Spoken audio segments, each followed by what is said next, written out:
Welcome to Discernment Meditations with Delores, the pastor's daughter. Here's what to expect. Discernment meditations involve practices that help individuals develop the ability to make sound judgments, gain insight, and differentiate between various aspects of life. These meditations often focus on cultivating mindfulness, self-awareness, and a deep understanding of one's thoughts and emotions.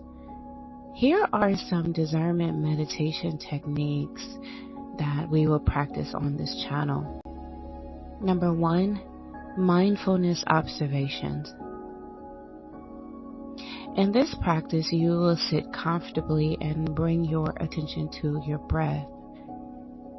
You will observe your thoughts, emotions, and physical sensations without judgment. You will notice the rising and the passing away of sensations, allowing yourself to remain detached and objective.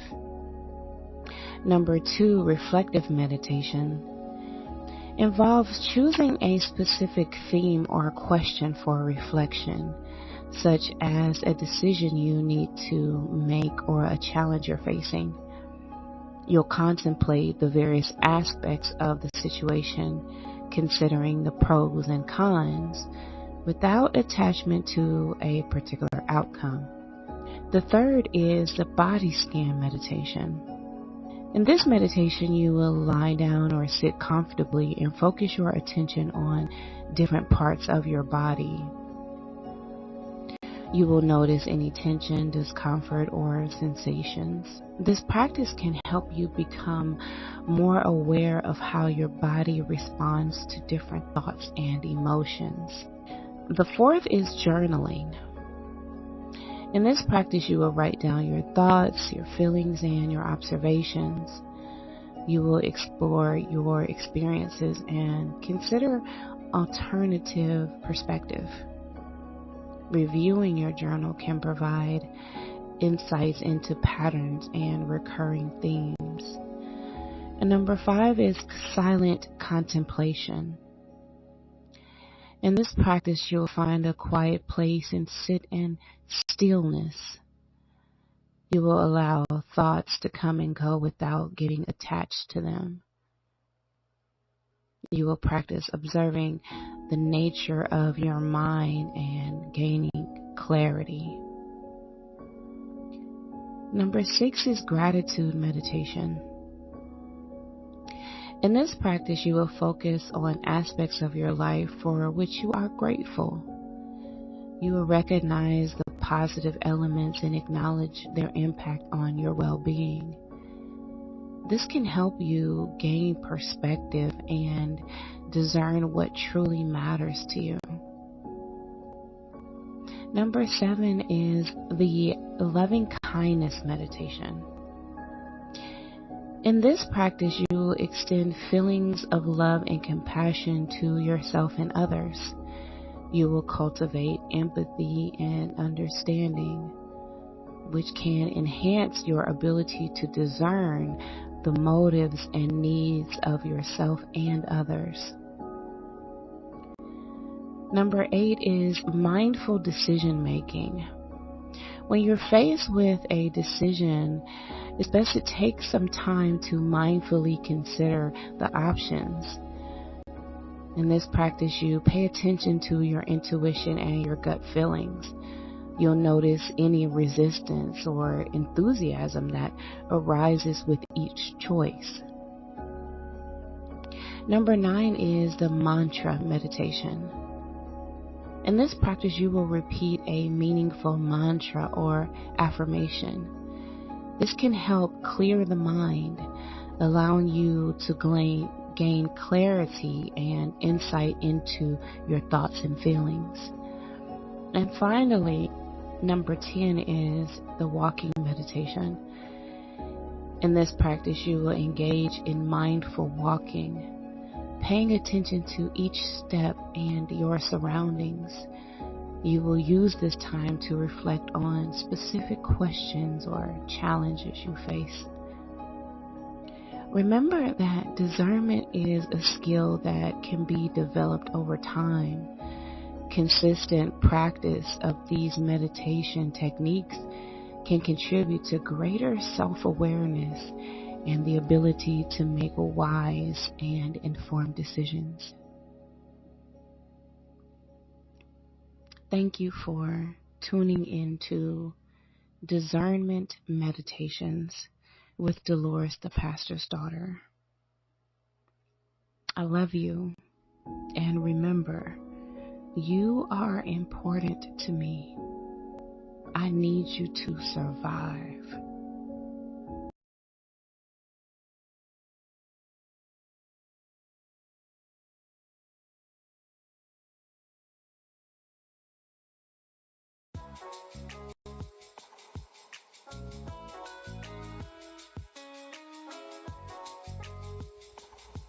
Good morning, everybody. Good morning. Go ahead and get your writing supplies together. I am queuing up our timer so that we can go ahead and get started. Good morning to you. Good morning, everybody. You are in the writing lab with Delores, the pastor's daughter. Come on, y'all. I'm trying to get our things situated. Good morning. Good morning. Good morning. Good morning. Let me see. Let me get my timer together, y'all. If you are new here, welcome. Okay, first of all. And secondly, let me just give you a quick lay of the land, let you know what to expect while you are here in the lab. Here we do two 50-minute writing sprints where we write for 50 minutes. We do 50 minutes of focused work. So that could be actively writing your book. It could be research, outlining, putting prompts into your chat GPT, kind of conceptualizing your book. Anything that's moving you forward. It could be even recording. Let's say that you are doing a story time series and you like to use this time to create your story time series. Now would be a wonderful time, and you can do that right here in the lab. And so right after our 50-minute writing sprint, we do a 10-minute movement break. So usually I'm here standing on my vibration plate. Okay, and that's what I do for my movement break, and then I come back and talk to y'all, try to give y'all some really good writing nuggets, some good motivation, inspiration, and just to let you know, this is your accountability group. Okay, so this is the group where we write together and we hold each other accountable. So today is March the 9th, 2026, and our little quote for the day says, "Life is a playground." Do y'all agree with that? Do y'all agree with that? I think in a way there's some truth to it. So let's get right on into the book that accompanies this writing lab. It is the Tell the Truth Daughter series, and this is a manual series that will help you to write your book. Because see, I know, okay, I already know that y'all been saying, I can write a book. I need to write a book. I should write a book. Well, this is your time. Like, this is your sign that it's time to write your book. So we are going right along with the chapters in the book. And this is our 4th week of doing our writing labs. So make sure if you haven't been tuning in, you can go back and watch those lives and catch up to us, okay? Whenever you get a chance. So chapter 4, and this is part 2 of the Tell the Truth Daughter series, and it's called, the name of this part is Writing Your Memoir with Courage. Writing Your Memoir with Courage. And chapter 4 is what belongs in your book. So think about this. When you start writing a memoir, it's tempting to include everything. I know you that's where your mind wants to first go. You probably want to put things like in chronological order. This is what happened when I was 1. This is what happened when I was 2. This is what happened, you know what I mean? And you want to do it like that, but that's not how it goes, okay?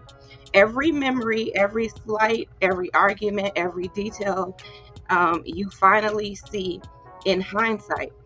But your story becomes powerful and publishable. Okay? Hear me, okay? Because you want it to be powerful and publishable, okay? When you learn, let me go back. But your story becomes powerful and publishable when you learn to choose the moments that shaped you.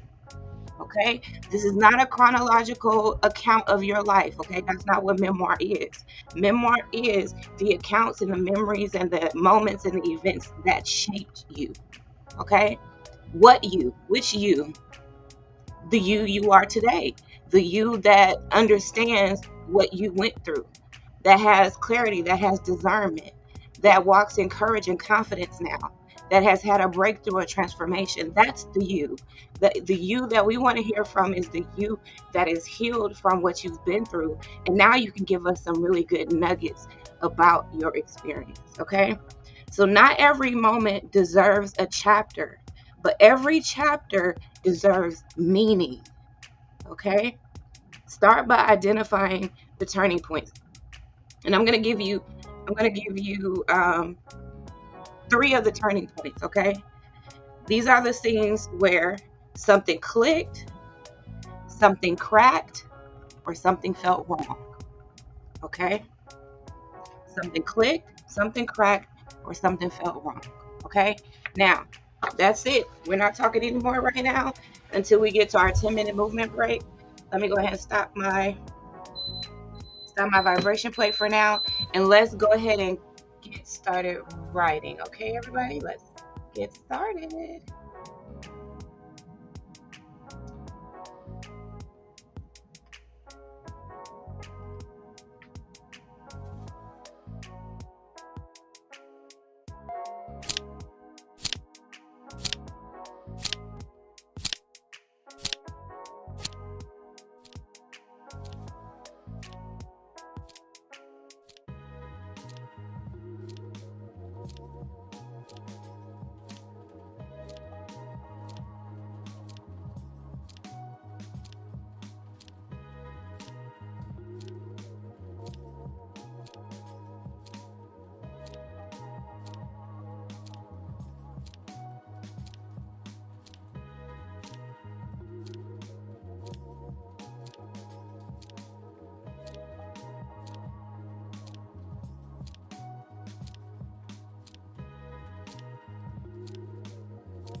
All right, y'all.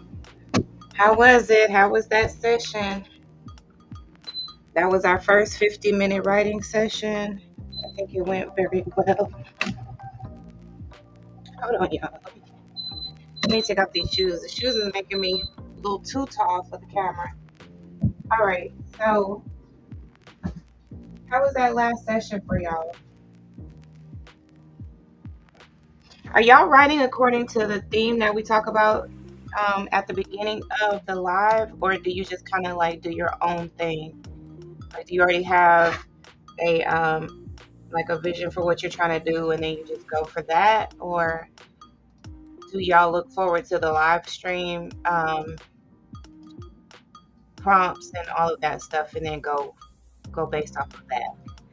So y'all let me know in the chat. Also, in the chat, I just put in the links for you to get the Tell the Truth Daughter companion manual. Now, keep in mind, when you go and get this manual, it's not going to look like this. I've already updated it since these sessions, but it still has all the same great information. And in fact, I put a little bit more information in there for y'all just to enhance it a bit. So y'all can grab that in my bookstore. Also, go ahead and grab my memoir so you guys know, basically why I'm talking about this, and kind of like the memoir that kind of sparked this whole movement, the whole Tell the Truth Daughter movement, that was based off of my memoir, at least the first version of my memoir series. So you can check that out in my bookstore. So yeah, make sure y'all grab that. Also, I've been sipping on some delicious delish coffee, and this is the instant coffee with the chicory collagen blend, so y'all can grab that as well. All of those links are right there in the description and in the comments. Okay, y'all. So we talked about earlier what goes in your memoir. Now, here's one thing that I want you to keep in mind as you're writing. Depending on where you are, what stage you're in, you should probably not be editing yourself right now. So, when I talked about what belongs in your memoir and what doesn't belong in your memoir, don't worry about cutting anything out. In fact, in the beginning phases, I suggest that you just write about everything, because you really don't know what stories you're going to be able to pull out of your experiences. So it's best to just talk about all the experiences. Like, go ahead and write about everything, if that's what you want to do. Because like I said, you just really don't know. And what I'm teaching in the intensive is for you to pull out about 16 scenes, about 16 events. And don't think about this as an intimidating way, because you do have all those experiences. I know it sounds like a lot, but it's really not a lot, especially if you're like, if you're probably over like 20 years old, you've had those experiences, especially in this day and age. Okay. You may not realize it, but you do. So don't think that writing memoir is specific to like any type of age group or anything like that. Like, don't think, oh, I'm only 40, I'm only 30 something, do I have enough of, a lived experience? Do I lived enough life to write a memoir? Yeah, you do. Because a memoir is not a chronology of your life. It's not an account of your life. It's about events that shaped you. Okay? This is what we talked about in the beginning. Because I realize I'm probably going to have to convince a good handful of y'all that you have lived enough life to write a memoir. Okay? You could be in your early 40s. You could be in your 30s. You could be in your 20s. And you can write a memoir. Okay? So my objective here is to get you to look at it from a position of discernment.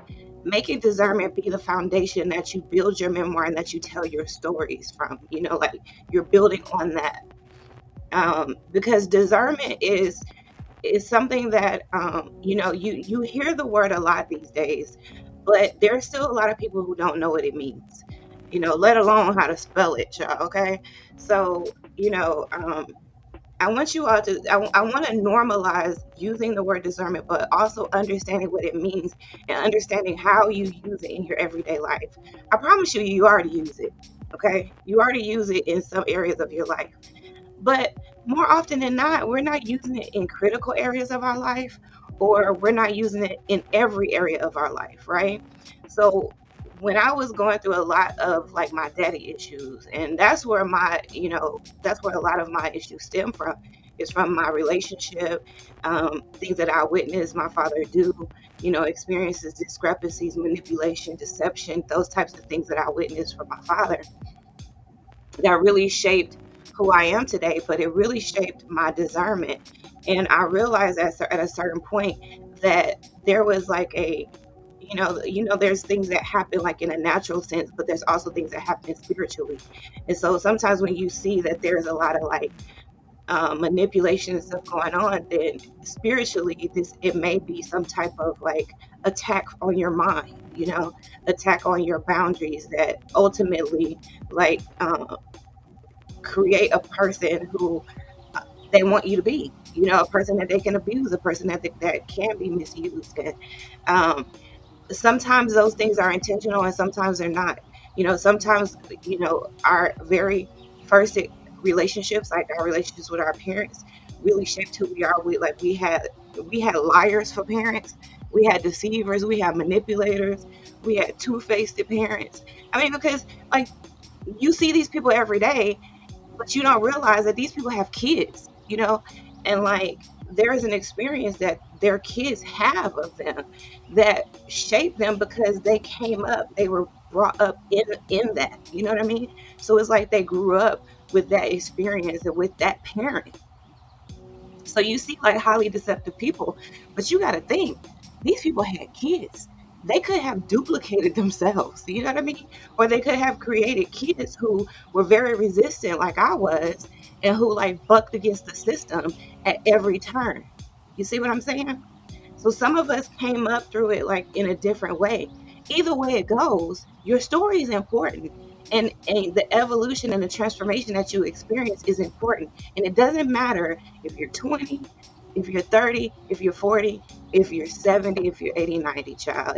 Like, because you can even get to the point where it's like, oh, I'm too old. You know what I mean? It's always going to be a reason why you will talk yourself out of writing your book. But I'm trying to talk you into it. And I know if you're here and if you're listening, especially because this is in the middle of the session, that you really have a desire to write your book and that you really want to do this and that you really know that you really have a story in you, that needs to come out. And that while you're going through this process, is going to be a healing journey for you. That's the type of daughter that I want to talk to, is someone who is telling the truth, but also realizing that you may relive some of these traumatic experiences. And I want you to be in a safe space here with me, where we can like kind of walk through that together. I did the same thing. I had to go through, reliving childhood trauma as I was telling my story and writing my book, and it was tough. And a lot of people tell you don't write a book while you're doing that, but a lot of this stuff is going to come back up while you're writing your book, and you just can't avoid that, you know. But you could totally use this as a therapeutic experience as well, and document that and write about that. That could become the second volume in your memoir series, is how you were able to write the first one, and the transformation that happens from writing that first book. You see what I'm saying? So once you begin to write your story and your transformation, your evolution, your growth, it's like it takes on a whole other like thing, like a whole other trajectory. And I want y'all to lean into that. But I also want you to be in a safe space where you know that that's happening, and you know that I've already experienced that. I'm just, a couple steps ahead of y'all, in that I already have my book out. It's an international bestseller. And I've written other books. I also have the other volumes in my memoir series that I haven't released yet, but are coming, So you have someone who, is on the same path as you, just a few steps ahead of you. But I'm a few steps ahead enough to know what you're going to encounter, what you're going to expect. And so I can, warn you. You know what I'm saying? And be here for you as you go through those same steps. So, that's my motivation for this. And I really hope that y'all are getting a lot out of it. I think you are. I know I am. It's given me a lot of clarity and a lot of vision about how I can serve you all better. And so I'm grateful for that. All right, we only got a few more seconds left, and then we're going to get right back into our writing. And we're going to do one more 50-minute focused writing session, y'all. And you will be so surprised, y'all. We are already in our 4th week. I have accomplished so much, and I know that you will too, okay? So let's go ahead and get back started. Let's get back started writing.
Um, we did that.